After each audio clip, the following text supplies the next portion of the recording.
안녕하세요. 스튜디오 미르 제작 뒷이야기를 들을 수 있는 시간 스튜디오 미르 라디오 스미라입니다. 놀라셨죠? 네, 저도 놀랐습니다. 아주 오래전부터 전 세계적인 사랑을 받아온 우주 대서사신 스타워즈, 그 중에서도 주목받는 비전스 시리즈에 스튜디오 미르가 한국 최초로 참여했습니다. 다들 보고 오셨나요? 2023년을 맞아 두 번째 시즌을 발표한 스타워즈 비전스는 각국을 대표하는 애니메이션 스튜디오들이 스타워즈의 세계관을 유지하면서 저마다의 새로운 스타일을 선보이는 엔솔로지 형식의 시리즈인데요. 스튜디오 미르는 한국 유일의 참가사라는 자부심을 가지고 전통적인 분위기를 낭낭히 살린 필름을 만들어냈다고 합니다. 오늘은 특별히 미래의 스타워즈 비전스에 대해 잘 설명해주시고 제작에도 참여한 이수경 PM님이 함께 스미라를 진행해주실 겁니다. 이수경 PM, aka 스튜디오 미르 원조요정님 어서오세요! 안녕하세요. 스튜디오 미르에서 9년째 요정의 자리를 지키고 있는 이수경입니다. 반갑습니다. 네, 반갑습니다. 이번 미르가 제작한 스타워즈 비전스 시리즈 작품 제작 진행을 담당하셨죠. 오늘 여기 제작진분들 얼마나 골대 있는 분들인지 낱낱이 얘기해 주시기 바랍니다. 제가 준비해온 이야기를 들으면 스타워즈 더 재밌게 보실 수 있으실 거예요. 네, 알겠습니다. 오늘 스미라를 찾아주신 제작진분들은 총 감독의 박형근 감독, 프로듀싱을 맡은 최고은 PD, 그리고 아트 디렉팅을 담당해주신 강유태 디자이너님이십니다. 수영 PD님, 이분들 어떤 분들인지 소개 다시 한번 부탁드려요. 우선 스튜디오 미르에 떠오르는 샛별, 우리 MG 감독 박형근 감독님이십니다. 형근 감독님은 도타 시즌3의 메인 연출 감독으로 미르 유튜브에서 처음 데뷔하셨죠? 그때 저희가 아기 감독으로 소개를 드렸었는데 이제 아기가 좀 어엿한 청년 감독으로 자랐습니다. 그리고 청각을 떠오르는 미래! 네. 네, 박형근 감독님 박수로 맞아주세요. 자, 떠오르는 샛별, 아기 감독에서 청년 감독으로 잘 자라준 성장서사, 장하다 우리 형근 감독! 네, 형근 감독님 인사 부탁드릴게요. 네, 안녕하세요. 이번 스타워즈 비전스 시리즈 어둠의 머리를 뵐 수 있다면의 감독 박형근입니다. 반갑습니다. 아, 이 날뛰는 아기 감독님을 길들인 조련사 이끌어주신 PD님이 오늘 나오신 최고은 PD님이십니다. 고은 PD님은 스튜디오 미르의 초창기부터 함께 하셨고요. 코라의 전설, 볼트론을 걸쳐서 우리 위쳐 나이트메어 오브 더 울프를 만드셨죠. 그리고 이번에 처음으로 형근 감독님과 호흡을 맞추셨는데요. 최고은 PD님! 안녕하세요. 이번 작품의 프로듀싱을 맡은 최고은입니다. 반갑습니다. 네, 반갑습니다. 고은 PD님, 코라랑 위쳐 늑대항롱도 하셨군요. 어쩐지 탁월한 미르의 스타일을 잘 만들어내신 것 같아요. 그리고 마지막으로 소개해드릴 분은 아트 디렉터의 역할을 톡톡히 해내신 강육태 디자이너님이십니다. 안녕하세요. 아트 디렉터 강유태입니다. 그동안 굵직굵직한 미래의 아트워크를 많이 만들어내셨고요. 이번 작품을 통해서 아트 디렉터로서의 초대를 마련하시고 그 능력을 인정받게 되셨죠? 와, 어마어마한데요. 비전스 필름에서 이렇게 멋진 아트워크를 보여주셨기 때문에 2022년 스튜디오 미르 송년회 성과우수상의 주인공이 될 수 있었던 것이군요. 멋지다! 이런 대단한 분들이 모여서 스타워즈 비전스 시즌2 어둠의 머리를 뵐 수 있다면을 선보이게 되었습니다. 작품 안 보고 보신 분 없겠죠? 지금 디즈니 플러스에서 만나볼 수 있습니다. 그럼 본격적으로 어둠의 머리를 뵐 수 있다면에 대한 얘기를 해볼까요? 어떤 내용인지 감독님께서 직접 소개해 주실 수 있으실까요? 이 스타워즈 컨셉이 각 문화의 독자적인 컨셉을 가지고 스타워즈에 대한 세계관을 풀어내는 이야기이기 때문에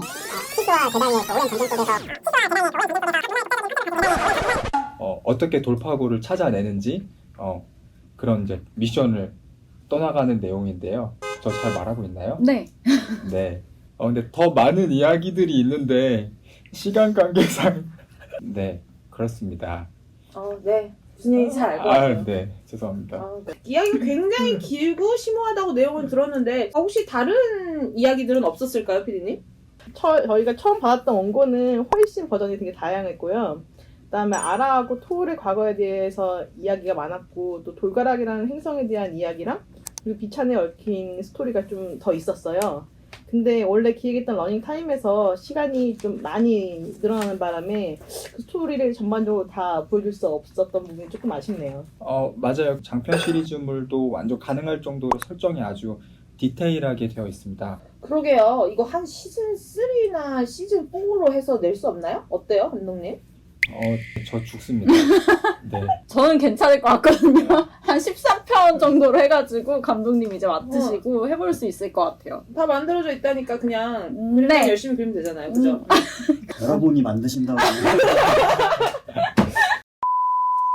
네, 제작 기간이 1년 정도 굉장히 짧았다고 들었어요. 얼마나 빠르게 진행된 겁니까? 네, 제가 이 작품을 제작하면서 놀랐던 게 스크립트 제작이 굉장히 빠르게 진행이 됐거든요.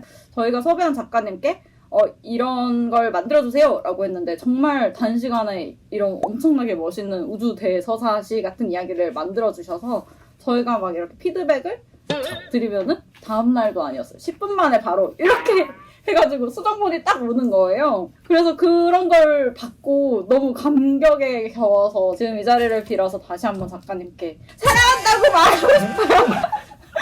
당신을 좋아해. 와우.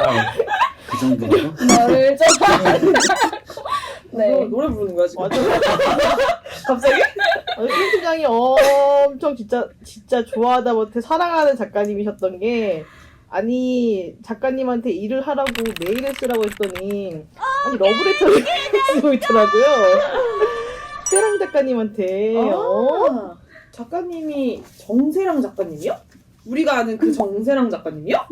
네, 맞습니다. 저희가 아무래도 이번 작품이 한국에서 스크립트부터 다 만들어야 되는 작품이다 보니까 처음에 작가 섭외를 할 때 굉장히 신경을 썼어요. 제가 평소 세랑 작가님 팬이어서 작가님 스타워즈를 좋아한다는 인터뷰를 했던 것도 알고 있었고 원래 세트물을 쓰셨다는 것도 알고 있었기 때문에 망설임 없이 추천을 할 수 있었고 그리고 굉장히 같이 했으면 좋겠다고 생각을 했어요. 그래도 엄청 유명한 작가님이시니까 저 정세랑 작가님을 저희가 직접 섭외한 거예요? 와, 대박. 네. 처음으로 만나신 거네요. 스튜디오 미르랑 정세랑 작가님. 네, 그렇습니다.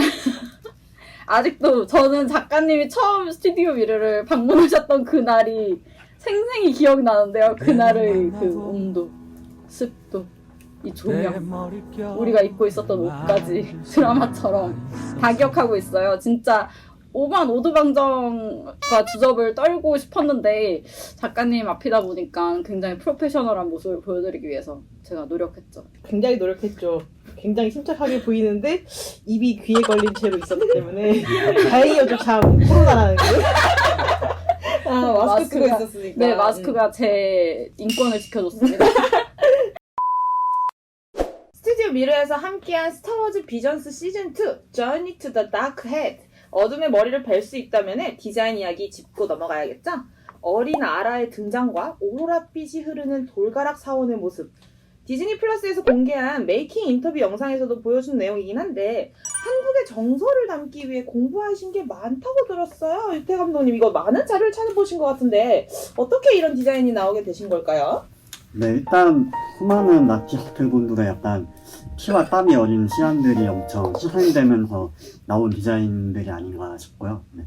혁은 감독님이 많이 커트를 하셔가지고 일단은 고유하고 신비한 느낌을 주는 방향으로 디벨롭을 했던 것 같아요. 그 도타에서 유명하시고 미래를 대표하는 요광 AD님이 도와주시기도 했고 또 정사랑 작가님이 해석자 아이들의 옷에 대해서도 고구려 전통을 사용해서 찾아보면 어떻냐고 이제 아이디어도 주셨거든요. 그런 것들이 좀 도움이 돼가지고 네, 이런 디자인이 나오지 않았나 싶습니다. 어쩐지 한복인가 싶은 의상으로 느껴져서 자칫 잘못하면 한국에서 만들었다고 한국 묘사가 엄청 때려 넣었구나 하는 뻔한 클리셰가 될 뻔했는데 정서적으로는 익숙하면서 뭔가 새로운 느낌을 받았거든요. 피디님 의상 말고 한국을 표현하는 요소는 또 뭐가 있었을까요? 혹시 그 아라가 사용하는 폭탄 디자인 좀 보셨는지 모르겠어요. 이 디자인이 그 굴비에서 보고 영향을 받아서 아이디어를 내서 만든 거거든요. 그래서 감독님도 이 부분을 너무 좋아하시고 특히 세랑 작가님이 너무 귀엽고 이거는 꼭 살렸으면 좋겠다 하셔가지고는 되게 미팅에서 감독님이 이것만큼 꼭 지키겠습니다 해주셔서 덕분에 마지막까지 디자인이 나왔습니다. 저희가 그 러닝타임이 너무 길어서 사실 잘려 나갈 뻔도 했었는데 그거 절대 지켜야 된다고 막 이렇게 해가지고 그 장면을 지켜냈었죠. 네, 진짜 많이 싸웠죠. 음. PD님이 엄청 도박하셨어요. 네, 숏필름이다 보니까 아무래도 하고 싶은 이야기를 다 담기에는 시간이 모자랐던 게 그럼 수영 팀장님이 이건 꼭 알고 봐주세요. 설명을 들어보세요. 하는 부분이 있다면 알려주실 수 있으실까요? 아라랑 비찬이 저희가 처음 설정할 때는 같은 행성의 종족이라고 설정을 했었거든요. 그래서 캐릭터 보시면 둘 다 얼굴 쪽에 무늬가 있어요. 그게 무슨 무늬죠, 유태님? 네. 그게 일단은 해치에서 모티브를 얻은 건데요. 어쨌든 엄연히 외계인이기 때문에 그런 걸 알려줄 수 있는 포인트를 주고 싶었는데 이제 이 둘 다 너무 동글동글 하면은 이제 비참한테는 어울리지 않으니까 그거 좀 소정하는 과정에서 약간 돌에 좀 차이가 생겨서 그걸 알아채지 못하시는 분들도 있는 것 같은데 네, 일단은 이런 모티브로 디자인된 것 같습니다. 아니 이번 스타워즈 비전스 시리즈 주인공 톨과 아라를 보면 미르가 제작했던 외모지상주의에 이어서 새로운 느낌이라고 해야 할까? 뭔가 완전 미르! 이런 느낌이 나진 않아요. 근데 비찬이랑 그 돌가락 사원의 선생님? 그 선생님 보면 미르의 스타일, 냄새, 색깔, 느낌 다 묻어나와서 저는 그거대로 또 좋더라고요. 비찬 잘생겼어요. 원래 장발미남이 진리잖아요. 사실 저는 비찬이 진짜 디자인 시트에는 꽃미남으로 그려져 있는데 본편에 그렇게 잘생기게 그려진 컷이 다 잘려나가가지고 너무 아쉬워요. 진짜 비찬의 디자인 시트를 저희 스튜디오 미르 인스타에 공개를 할 테니까 그거를 꼭 보러 와주시기 바랍니다. 네. 배경에 대해서도 빼먹을 수 없을 것 같은데요. 영상에서 가장 인상적이었던 장소는 역시 돌가락과 그 사원일 것 같아요. 이 돌가락 사원은 언제부터 있었나요? 어떤 장소죠? 속속들이 다 얘기해주세요, 감독님. 네. 돌가락은 스타워즈의 세계관에 맞춰 저희가 완전히 새로 창조해낸 장소예요. 이 이름은 정세랑 작가님께서 추천해주신 이름이고요. 인물들의 이름 포함해서 전부 다 순우리말로 만들어주셨어요. 작가님께서 써주신 처음 이야기가 돌에 나타난 예언을 읽는 아이들에 대한 이야기였기 때문에 이 장소는 자연스럽게 시기에 쌓인 돌이 많은 행성이 되었어요. 한국이 상가 돌이 많은 지역이기도 해서 이런 면에서 많이 닮은 것 같고요. 그런 집단의 아라 같은 별종이 튀어나와서 모든 이야기가 시작되죠. 제가 이제 수천 년 역사의 사원을 다 박살낼 뻔했어요. 적어놓은 거 읽지 마시고요. 네. 옛날에 아라가 살고 있었어요. 너무 길어서 그래서 이렇게 잘 축약해 주셔서 그렇습니다. 이렇게 주셔서. 네. 네, 알겠습니다. 또 저희가 이 사원을 디자인할 때 영감받았던 게 이제 몽돌 해변인데요. 파도와 바람이라는 역전과 고난을 겪으면서 핫터나감에도 불구하고 단단하지만 부러운 몽돌의 모습이 거친 물살을 꿋꿋이 버텨내고 나아가는 우리의 주인공들과 닮아있는 것 같아서 정말 심오하네요. 이걸 어떻게 한 화면으로 모두 느낄 수 있게 만드신 거죠? 진짜 대단하신 것 같아요, 유태님. 저도 그렇게 생각합니다. 다 유태님이 하신 거죠. 아, 그쵸. 네, 없었으면 어쩔 뻔했어요. 네. 이거 하다가 진짜 모래처럼 부스러질 뻔했으니까. 다행이다. 안 부스러져서. 어떡하지? 이러고 있는데 그때 마침 문을 열고 저희 대표님께서 들어오시는 거예요. 그래서 제가 그냥 아무 생각 없이 이렇게 일어나서 대표님 혹시 원하실래요?